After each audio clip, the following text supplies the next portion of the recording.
on this sacred, most holy night of the year, it's our culmination of taking stock of where we are in the world. Where we are in the world this year is unlike any other in all of our lives. Things that are common and assumed are not that anymore. Even my own household, or close to me. My daughter Addie, as many of you may know, she's a senior in high school. And as she approaches her senior year, there's a sense of loss and angst about what it's not going to be. Even beyond my household, my niece has begun her freshman year at Colorado State in Fort Collins. And too, in conversations with my wife, with my brother and sister-in-law, we worry about what she's missing, my niece. Freshman year at college and all the things it's supposed to be. And I feel that sadness, that grief for myself, for them. But then I think about them and I wonder how much of what I'm feeling I'm just projecting on them, because I can tell them what it should be, what it could be, but they only know what it is. For them, it's their senior year, their freshman year, and it's authentic. And the opportunities they will have to connect, to meet, to learn are just what they know. And knowing them as they do, they're going to make them great. They're going to take advantage of this new turn of the calendar and their lives. As I think about them and the space they're in, the space we're in, it's a lot. It's overwhelming. But it's also not new. This space in between, this liminal space, what we're familiar with and comfortable with is gone, and what's ahead is unknown. In actuality, our tradition, our calendar recreates liminal space every year. We're in the midst of it right now. Think of the poetry, the mythology in which we sit right now. We are told, the story goes, that on Rosh Hashanah, the gates of heavens open up. And they sit there open for these 10 days, awaiting us to do the work of teshuvah.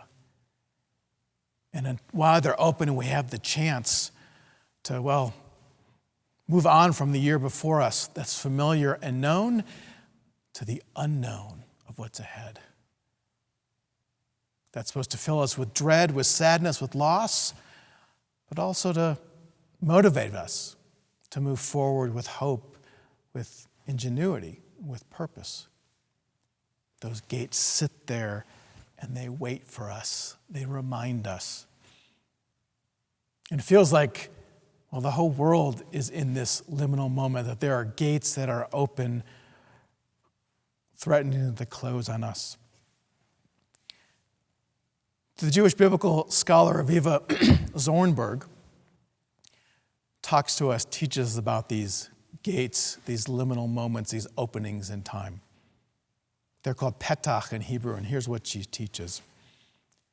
She teaches that petach, these thresholds, is that liminal place where status changes and new realities begin. In Jewish legal terms, the petach belongs neither to the internal space nor the external. It is a marginal, ambiguous area with powers and dangers all its own. It is a marginal, ambiguous area with powers and dangers all its own. If that doesn't describe our current historical moment, I don't know what does. It is dangerous and it's powerful. Fact is, our tradition is ripe with these moments, these stories of these liminal places in between. Probably the first one anyways, is the one of the wilderness. You know our people's story of being in the wilderness. They left Egypt. It was slavery, It was limit, it was confinement, but it was known. It was comfortable. And they were moving to the promised land. Sure, it's a promise, but also unknown and unsure. In the midst of that in-between, the wilderness, where most of our Torah story takes place, is they're moving from one to the other and trying to figure out the same things we're figuring out right now. Experiencing the same things we're experiencing right now. Whether it's what our tradition creates for us these 10 days, or where the world has placed us. What we knew before seems done, seems gone. And we're scared and anxious about leaving it. We're sad. And where we're to go, we don't know. We want to leave this in-between space, but what's next, we're also unsure of as well. What was our ancestors' response to that moment? How do they get through? How do they make the most of it? Well, there were three things. Three things in that in-between space, in that liminal space. Faith or trust. They need faith or trust in their mission, in their purpose, in their institutions. They had to take that leap, that sense of trusting more, that they had what they needed, that they could do what they needed to do. They turned to Moses, they turned to God, they turned to one another to trust that they could deal with this in-between, and they could keep moving forward to what's next. They have to have the vision of what was next. They only knew slavery. They were wandering in this wilderness. They had no resume to move into a new land, to create a society, a working, functioning community. So they had to create a vision. They had to be creative. They had to put ideas out there that none of them had ever had before. And many probably sound crazy, but they had to try. They had to use the best of their creativity, their intellect, their spirit, their gut, and put forth what things might look like. And then they need the courage to do it, the courage to get up in the morning and keep moving forward, and not just form the crazy idea, but try it. In any inner in-between space, liminal space, wilderness, faith or trust, vision, and courage. The good news for us, I think we human beings, but speaking for us Jews, this is what we do. Our history is ripe with moments in which not just myth of stories that we tell, but moments in time in which we're not sure about what's next. We're quite sure that what's behind has to go.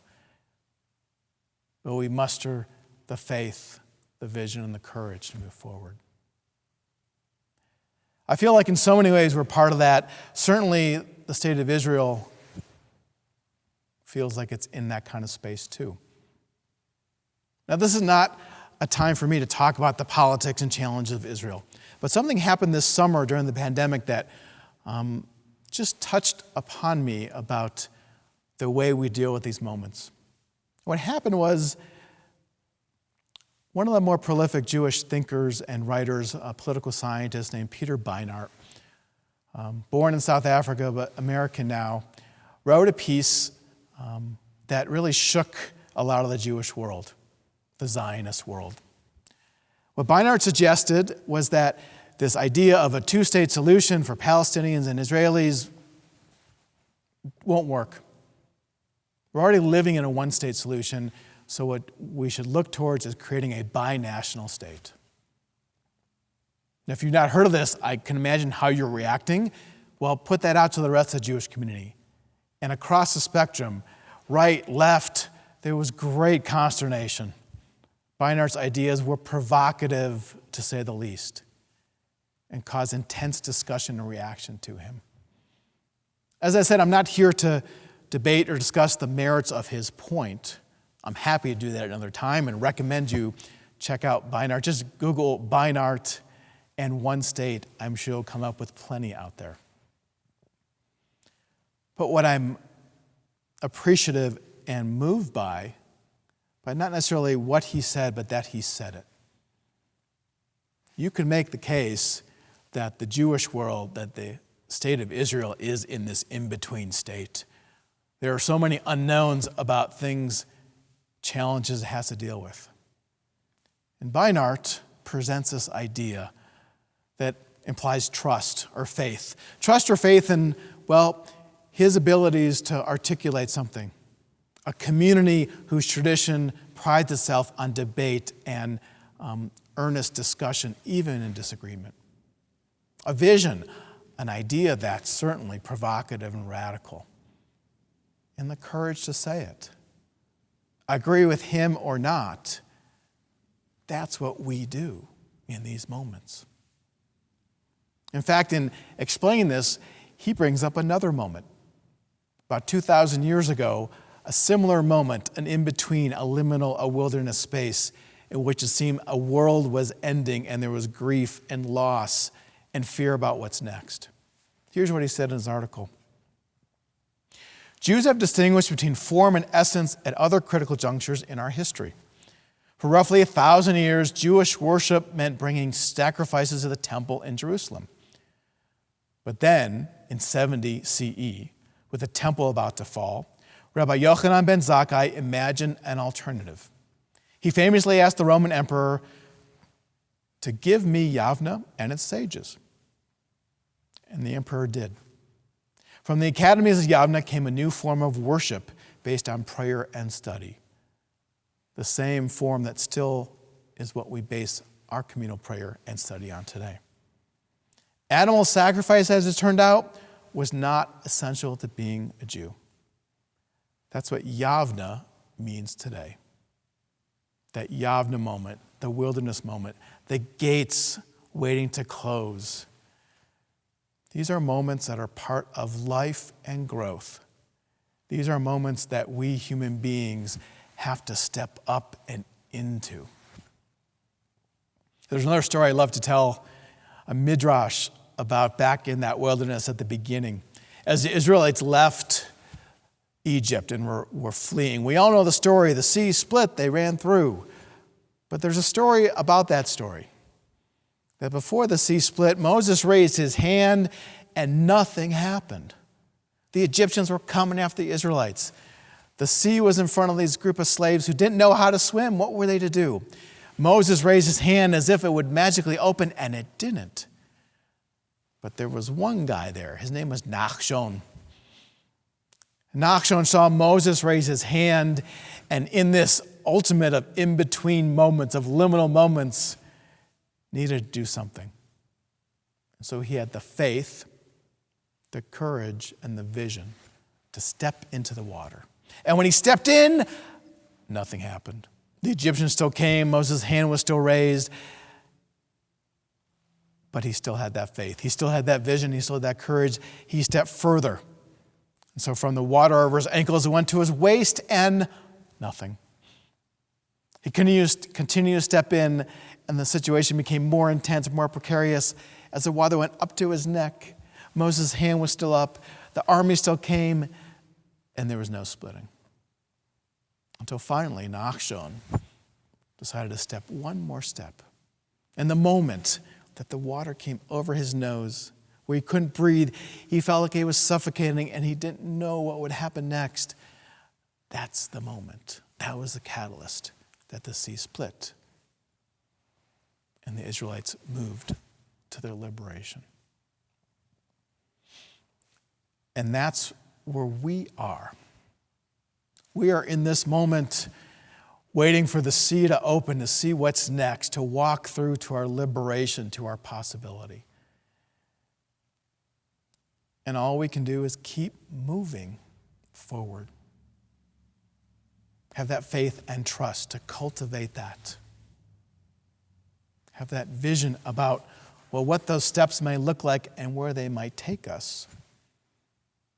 And the courage to do it. And like I said, that's what we do. Let me leave you with the words of Jewish poet Marge Piercy, who captured this moment as she wrote from this poem about our people's movement from these in-between difficult places and moments towards something else, towards something more. It's called Magid, or story. The courage to let go of the door, the handle. The courage to shed the familiar walls whose very stains and leaks are comfortable as the little moles of the upper arm. Stains that recall a feast, a child's naughtiness, a loud blattering storm that slapped the roof hard, pouring through. The courage to walk out of the pain that is known into the pain that cannot be imagined, mapless, walking into the wilderness, going barefoot with a canteen in the desert, stuffed in the sinking hold of a rotting ship, sailing off the map into the mouths of dragons. We Jews are born of wanderers, with shoes under our pillows and a memory of blood that is ours raining down. We honor those Jews who changed tonight, those who chose the desert over bondage, who walked into the strange and became strangers, and gave birth to children who could look down on them standing on their shoulders for having been slaves.